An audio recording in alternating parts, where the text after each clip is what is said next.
everyone, it's Matthew here, live from PAX West for the official SDGC, here with Hunter from Berzerk Studios about Infernax. It's a game we made. It's a game you're making. Well, yeah, it's true. I mean, technically, we're still making it. Yeah, it'll come out when we're done with it. How's PAX treating you so far? It's actually been really fun. I don't know if you can get a shot of our sweet living room, which has been a real good idea for us because that means we get to hand these out. We're very committed to this joke, but it's also really comfortable. No, I love it. Your whole setup is just like 80s old school. You got Capri Suns and Pop-Tarts, but then you've got the grandma couch, which I love. Our grandma media chair. Yeah, it's great. It's awesome. Yeah. No, so outside of your amazing booth aesthetic, which you are the best of in show, what can you tell us about Infernax? So, Infernax, my favorite way to pitch it as, growing up, I didn't have Zelda 1. I had Zelda 2 for NES, which Zelda 1 is almost universally beloved, right? And Zelda 2 kind of critically divisive. It's divisive, yeah. And it's the same thing with Simon's Quest, Castlevania 2. Both of those are really interesting games with really cool mechanics that are way ahead of their time, but had problems that made. So what we tried to do is take elements of those two games, put them together into one game without any of the cruft of the games that drag them down, to kind of create a tighter experience. And then also we added a lot of gore, just cause it felt right. It was the right thing to do for us stylistically. Was that your call? No, not at all. That's Berzerk as a studio, that's extremely on brand. One of our other games, just Shapes and Beats, which you can probably hear in the background, is visually really different, and it's the game that a lot of people know us for, which is funny because that game is kind of the outlier actually. The 1980s retro Rambo-y, muscly, that joke aesthetic is very, very integral to the studio, but doesn't come through in our main game. So this is a return to style, really. Okay. Yeah. So, how far along is progress on this? Is this a game that we can expect soon, or is this a keep an eye out for this in the future? I've been saying that I'd love to be able, when showing this next year, be out, at West. That'd be great. 1 year from now would be, on the long end. That'd be nice. Now, what would you say is the one aspect from Zelda 2 and the one aspect from Castlevania 2 that you wanted to make sure carried over properly?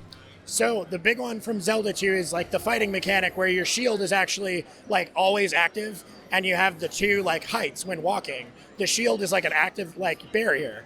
That carries over. That's a mechanic that we have in the game. And then we actually did keep the night cycle from Castlevania. Everyone's favorite part. But it plays out fun in the game because we also have quests and things like that do require the night cycle. But we're trying to make it feel good, because it's a great idea. It just felt bad. It just wasn't executed. It wasn't there yet, right? Yeah. So essentially, a couple of people have been.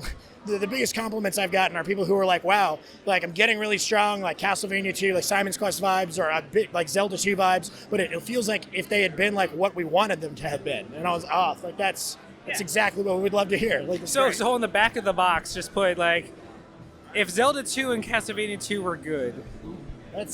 I like Zelda 2. I know. I'm a Zelda 2 they have their apologist. moments. Yeah. Look, me too, until you get to Death Mountain, but that's neither here nor there. Yeah, no, the one last thing that's pretty cool is, so the soundtrack is being done by the studio's friend, Family Jewels. The guy, he does a lot of video game covers on YouTube. Yeah, he's doing the soundtrack for our game. That's awesome. Yeah, it's great. And so has reception been pretty strong so far? Yeah, honestly, almost universally positive. It's cool to see people who clearly are younger than we are, who probably don't have those games as touchstones, still enjoying it because in and of itself it's a fun game. But then people who are old enough to have played them just really have you hand them a Capri Sun and they're sitting on the couch and they're just wow, man, this is, I didn't know I needed this. And that's awesome because that's always what's tough with these nostalgia fueled games is, can they still be fun for people that don't have that nostalgia? I think part of it is that we go into it with, we're trying to make the game the way you remember it, not the game it necessarily was, right? Because there are other games that have done retro right, where Blazing Chrome came out, and one of the great things about that game is it's kind of how you remember that, not actually. We have a system for in the game where if you want to play the old school mode where when you die you go back to a previous checkpoint, you can. Or you can play a mode where when you die, you just go back to the previous beginning of the screen. We all really appreciated Celeste's use of assist mode, where it's not condescending. We don't want people to think that we're well, you're not hardcore enough to play our game. We want everyone to have a chance to enjoy it. If you want to play a harder version, we want to give an option, but we don't want to set a standard where like if you use a mode that makes it like not hardcore, that it's anything other than just like that, play it the way that's fun. That's phenomenal because Celeste is like the standard bearer for making games like that accessible, but not dumbed down. Right. So that's really awesome to hear that you're following with that. We're trying, yeah. So where can people follow the status and everything for this game? So I mean, we're into our like company Twitter is Berzerk Studio, Berzerk Studio on Twitter. Berzerkstudio.com.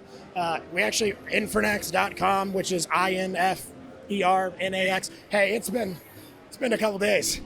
Infernax.com. I mean, we're on Twitter as Infernax, but the main studio Twitter is probably the best way to go. Mostly because I tweet for us a lot. So. Yeah, you do. High five.